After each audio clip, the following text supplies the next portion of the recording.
โอ้ยกระปูหนาพี่น้องขายเป็นเงินบาทอยู่อันเพิ่นอยากได้อยู่อัน20,000กีบเด้นี่ฮะ20,000กีบก็สิตกเป็นเงินบาทก็อยู่เท่านั้นแหละพี่น้องเนาะ28บาท28 28บาทกับ67สตางค์นะเนาะตีเป็นเงินบาทได้พี่น้องเนาะกระปูกำลังมันเลยเด้อช่วงนี้เด้อกบเขียดก็กำลังหลายเนาะอาหารจากธรรมชาติบ้านเฮาเลยพี่น้องนี่เห็นบ่เขียด อุ้ยมีแต่ตัวใหญ่ๆเอาไปปิ้งกับตำหมากโทแน่พ่อแม่พี่น้องเอ้ยเนาะเพิ่นเอามาขายแม่ป้าเอามาฝากขายอันนี้ก็ได้นี่อีปูไตยุ่งๆนี่อีปูจากธรรมชาติเลยเด้อเนาะสดๆใหม่ๆแล้วฮักก็ขุดมาได้2-3มื้อนี่แหละเนาะเอามาขายให้แม่ค้าเอาไปติดตามเบิ่งภาพบรรยากาศนำกันพ่อแม่พี่น้องขายเป็นเงินกีบหรือเงินบาทก็ขายคือกันพ่อแม่พี่น้องเอ้ย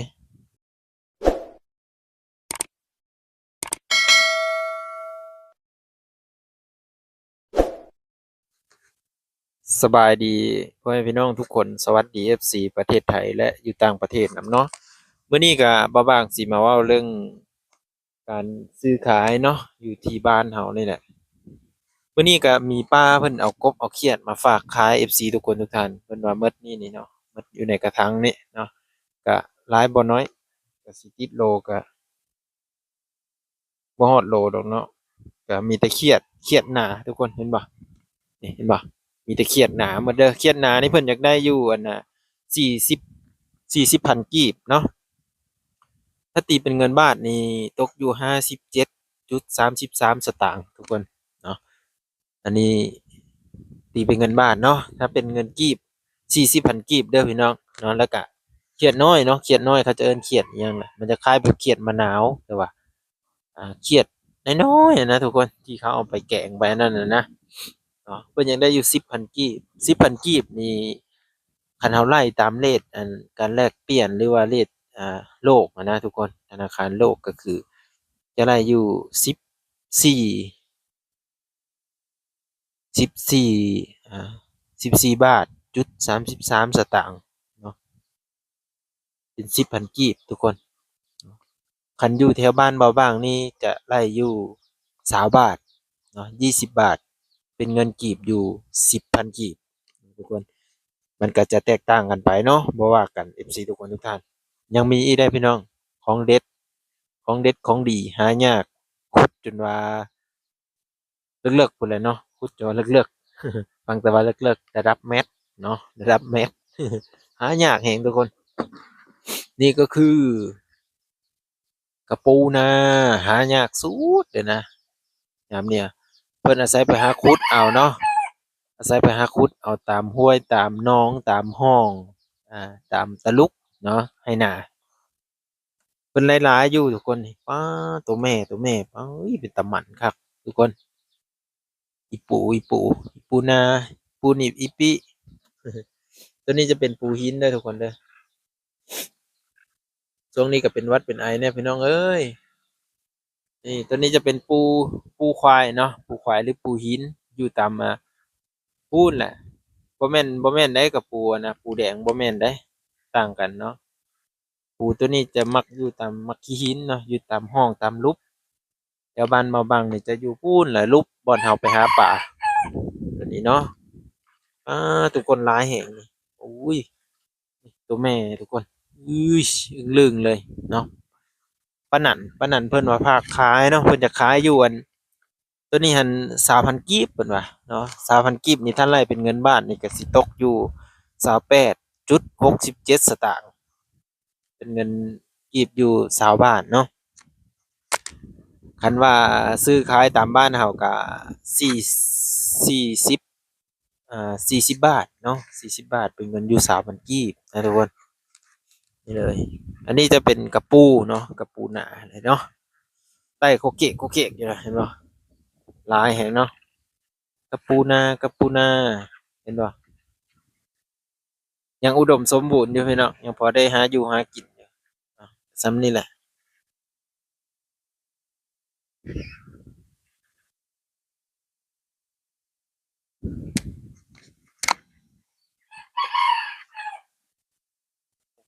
ตัวแม่นะ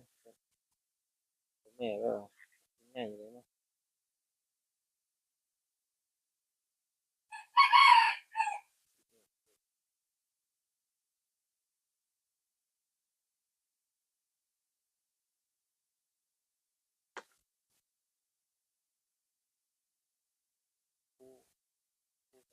ตัวนี้ตัวน้อยๆนี่ก็มี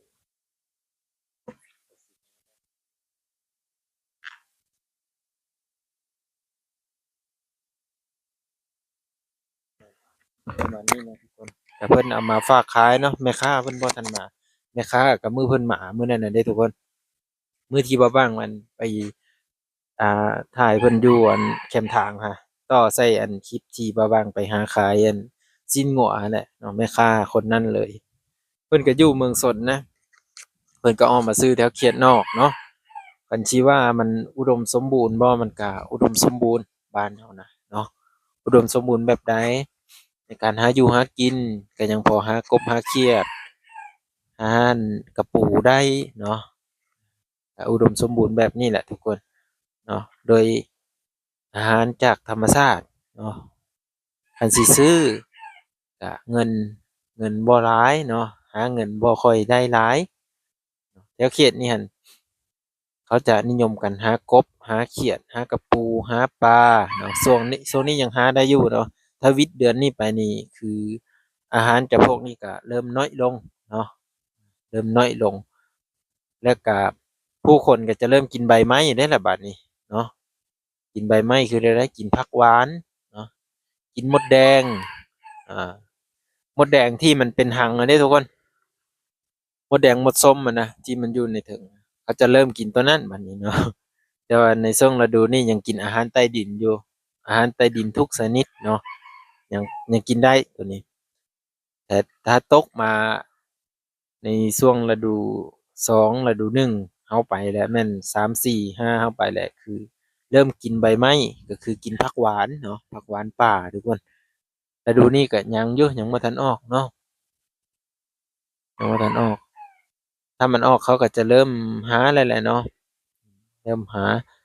แล้วก็พวกผักหวานพวกไข่มดแดงเนาะไข่มดแดงนี่เขาจะขายโลละ100 บาทเลยนะทุกคน100 บาทเนาะถ้าตีเป็นเงินบาทนะก็ถือว่าสมโขนเนาะสมโขนในราคาที่เขามาขายเพราะว่ามันหายากเนาะเป็นไข่มดแดงนี่หายากหลายเนาะแล้วก็มันอยู่สูงเพื่อเขาจะได้มาถ้วยหนึ่งนะเนาะถ้วยหนึ่งเขาจะขายถ้วยละ20 บาทเนาะอยู่ทางพี่20 บาทนี่ต้องเป็นเงินกีบกับ4,000 กีบนั่นแหละเนาะแต่ว่าถ้าไรแบบเรทธนาคารเรทโลกอะบ่ฮอดเนาะมีแต่14.33 สตางค์14 บาทจุด33 สตางค์นะทุกคนมื้อนี้อากาศเย็นแฮงเนาะถือว่าสิมีอันแสงแดดออกมาก็ตามแต่ว่าอากาศยังเย็นอยู่บ้านเฮาขายกบขายเขียดอุดมสมบูรณ์เด้พี่น้องแต่ว่าขาดอย่างหนึ่งก็คืออ่าขาดหยังขาดในแหล่งที่ว่ามันพอที่จะหาเงินหาขำได้นะพ่อแม่พี่น้องเนาะส่วนหลายคนแถวเขตบ้านนอกนี่จะเข้าไปทางในเมืองเนาะเป็นวัยหนุ่มเนาะจะเข้าไปทางในเมืองเพื่อไปหาเงินเนาะไปพุ่นแหละแถวเขตตัวเมืองใหญ่ๆเนาะไปหาเงินทางพุ่นนะทุกคนแถวเขตบ้านนอกนี่มันบ่พอได้เนาะก็คือยกตัวอย่างว่าแม่ของมาบางขายเครื่องอยู่ในบ้านนี่ก็วันหนึ่งนี่บ่ได้ฮอด200 บาทวันหนึ่งบ่ได้ฮอด300 บาทเนาะบ่ได้ย้อนหยังย้อนว่าการซื้อการขายหั้นอยู่เขตชนบทนะมันบ่ค่อยมีคนซื้อคนซื้อเนาะมีแต่คนเที่ยวทางไปมาก็ยากหลายพ่อแม่พี่น้องเนาะถ้าได้วันละ100 บาทนี่ข้อยก็ย่อมือสุดศอกแล้วพี่น้องเพราะว่ามันยากอีหลีหลีเด้เนาะ หลายคนก็จำเป็นต้องพายกระเป๋าเข้าไปอยู่ในเมืองเนาะเพื่อจะหาเงินเนาะมาจุนเจือครอบครัวนั่นแหละพ่อแม่พี่น้องบ่าวบางเป็นหยังคือบ่ไปเนาะนี่ก็บ่าวบางก็เว้าอยู่ตลอดเนาะว่าสักมื้อหนึ่งบ่าวบางก็ต้องไปคือกันแหละพ่อแม่พี่น้องเนาะเพราะว่าตอนนี้ก็ยังอยู่นำแม่อยู่เนาะถ้าน้องมาแต่ปากเสียก็น่าจะเดินทางคือกันอันนี้ถ้าเบิ่งตัวจริงก่อนนะทุกคนเว้าไปก่อนก็ย่ามันผิดพลาดเนาะ อันนี้ก็คือมาเล่าสู่กันฟังเด้อพี่น้องเด้อเนาะไปมีความคิดเห็นจังใดในการซื้อขายของเฮาเนาะเหมาะสมอยู่บ่นี่นะนี่10,000 กีบเนาะตัวนี้20,000 กีบนี่เนาะเครียดเครียดหนาเด้อทุกคนเด้อ เขียดหนาเขียดหนาเขียดหนาเราจับมาในลายมือแหละลายวันเป็นเขียดหนาเนาะตัวใหญ่เลยแหละทุกคนซ้ำ2 นิ้วนี่นะเอาไปปิ้งกับตำบักทั่วนี่นะนี่เนาะเอาปิ้งกับตำบักทั่วเนาะตำบักทั่วพร้อมปิ้งเขียดพร้อมบ้านเฮานะจะมักอาหารแบบนี้เนาะมักในการกินอาหารแบบธรรมชาติพ่อแม่พี่น้องเนาะไผที่มาก็อย่าลืมแวะเข้าไปเนาะตลาดเมืองซนนะ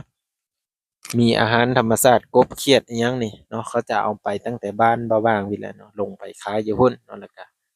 ตลาดแก้งกอกก็มีเนาะตลาดแก้งกอกส่วนหลายเฮามาหาเลาะซื้อยามเช้านี่เขาบ่ขายให้เหตุผลก็คือว่าเขามีแม่ค้าประจำอยู่แล้วเขาจะขายให้กันเนาะเขาจะขายให้กันขายส่งให้กัน